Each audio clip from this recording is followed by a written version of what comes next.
অপেক্ষা করছিল যে কখন তারা তাকে শুট করে মারতে পারবে। এরপর গুলি করতে করতে যখন তাকিমোর বুলেট শেষ হয়ে যায় তখন ইউসি একটি গুলি করে তার মনোযোগ নষ্ট করে। আর এদিকে সানো তাকে শুট করে দেয়, ফলে তাকিমো সেখানেই মারা যায়। আর এসব দেখে মিকি খুব ভয় পায়, সে ফ্যাক্টরির মধ্যে লুকিয়ে পড়ে।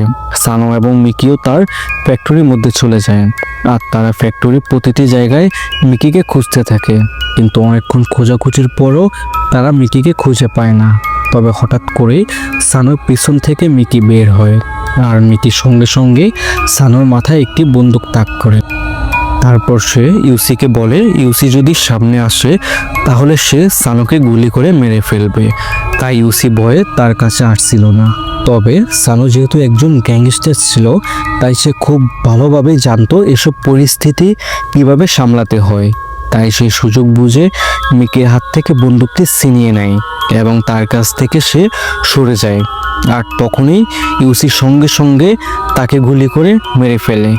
অবশেষে ইউসি এবং সানো প্রত্যেককে মারতে পেরেছেন। সানো ইউসিকে বাঁচিয়ে অনেক খুশি হয়েছে।